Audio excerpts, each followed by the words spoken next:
আসসালামু আলাইকুম মনুরা, কেমন আছেন মনুরা? মই তো চললাম, মই তো খুব ভালো আছি। দাও দাও, এটা কি রেসিপি রান্না করছে?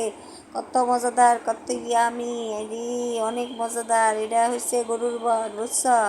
আজকে মোর মায়ের গরুর বট রান্না করে হালাইব। তো গরুর বট মোর মায়ের যেভাবে রান্না করে, তোমরা যদি এইভাবে খাও তাহলে বেশ মজা করে একদম খাইতে পারবা। এই যে দেখো, মোর মায় দিয়ে দিল তেল, তেলের মধ্যে দিয়ে দিল পেঁয়াজ, তারপরে দিয়ে দিল হইছে দুইটা তেজপাতা, তারপরে দিয়ে এখন দিয়ে দিল হইছে জিরা বাটা, তারপরে এখন দিয়ে দিল হইছে আদা রসুন বাটা, বুঝছো? আদা রসুন বাটা 2 টেবিল চামচ দিয়ে দিল, স্বাদ মতো দিয়ে দিল লবণ, পরিমাণ মতো লবণ দিয়ে দিল, দিয়ে এখন তেলের মধ্যে একদম ভাজা ভাজা করে নিতেছে, অনেক মজাদার। দিয়ে দিল 1 টেবিল চামচ লাল মরিচের গুঁড়া, আর দিয়ে দিল হইছে 3 টেবিল চামচ হলুদ মরিচ ধনিয়ার গুঁড়া, বুঝছো? তো তোমরা এইভাবে একদম সুন্দর মতো করে মশলাটারে একদম কষাই নিবা। এই যে দাও মনোরা, এই যে বটগুলি একদম দিয়ে পেস্ট করে একদম সুন্দর মতো করে মোর মা এরকম করে কাইটে কাইটে ফ্রিজে রেখে দেয়। তোমরা এইভাবে ফ্রিজে রেখে দিবা, বুঝছো? যখন বাজার থেকে বটটা কিনে আনে তখন মোর মা এই যে হলুদ দিয়া গরম পানি দিয়া বটটারে সিদ্ধ দেয়, সিদ্ধ দিয়া তারপরে এই যে এরকম টুকরা টুকরা করে কইটা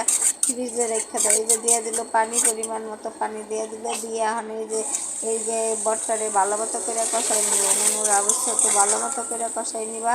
তো এই যে দাও দিয়ে দিল আলু, এই যখন আলুর আরও মশলার মধ্যে এই যে বটের মধ্যে একদম সুন্দর মতো করে কষাই নিব। ও বুঝছো, মোর মায়ে একদম এই যে বাজার থেকে যে বটটা আনে এই বটটা দিয়া বটটারে যে হলুদ দিয়া সিদ্ধ দেয়, সিদ্ধ দিয়া বটটারে আরও ভালো মতো পরিষ্কার কইরা তারপরে ছোটো ছোটো করে কেটে রেখা ফ্রিজে পলিথিনের মধ্যে রেখে দেয়। তোমরাও এইভাবে অনেক দিন পর্যন্ত রাখতে পারবা, অবশ্যই নিমনুরা। তো এই যে দেখো, এই যে দিয়ে দিল এই যে কষানো, এই যে দেখো সুন্দর মতো করে কষানো হয়ে যাইতেছে।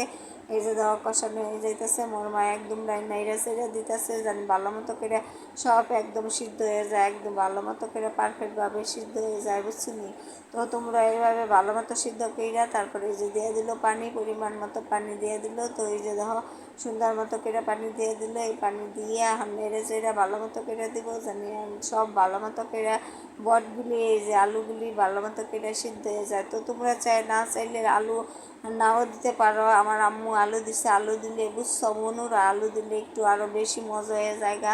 তো এর লিগা মোর মা একদম আলু দিয়ে দিছে। তোমরা যদি আলু পছন্দ না করো তাইলে আলু দিবা না, বুঝছো মনুরা। তো এই যে দেখো নাইরা সাইরা দিতেছে, এই যে নাইরা সাইরা দিয়ে এখন এই যে সব জানি ভালো মতো করে নেড়ে চেড়ে দিতেছে জানি সব ভালো মতো করে একদম সুন্দরভাবে পারফেক্টভাবে একদম সিদ্ধ হয়ে যায়। তো এই যে দেওয়া নেড়ে চেড়ে দেওয়া একদম কমপ্লিট হয়ে গেছে। এখন দেখা যাক কীভাবে এই যে এটা বলক আসা পর্যন্ত এখানে ডেকে দেবো। এই যে আরেকটু পানি দিয়ে দিল, তো এই যে ভালো মতো জানি সিদ্ধ হয়ে যায়, আরেকটু পানি দিয়ে দিল, দিয়ে এখানে এই যে ঢাকনা দিয়ে ডেকে দিব যে পর্যন্ত বলক না আহে এই পর্যন্ত ডেকে দিব, বুঝছো মনুরা। তো তোমরাও সুন্দরভাবে এই যে ঢাকনা দিয়ে ডেকে দিবা।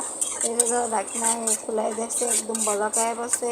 তো সুন্দর মতো পারফেক্ট মতো এই যে সব ভালো মতো সিদ্ধ হয়ে যাইতেছে। এই যে দাও ঝোলটা একদম ঘন হয়ে এসে একদম একটু পরেই তরকারিটা নেওয়া হেলাম।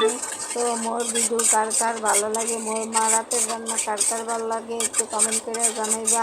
তো মোর মা রাতের রান্না এইভাবে যে তোমরা গরম গরম ভাতের সাথে খাও, তারপর রুটির সাথে পরোটার সাথে মনুরা খাও, তাইলে তোমরা একদম ভাতের হাঁড়ির ভাত একদম সব কিছু শেষ হয়ে যাবে। আর রুটিও যে কয়টা বানাইবা সব শেষ হয়ে যাবে। এত মজা, এত মজা, কি আর কমু মনুরা। তো কার কার ভিডিওটা ভালো লাগলো একটু কমেন্ট করে জানাইও। চলে যাই।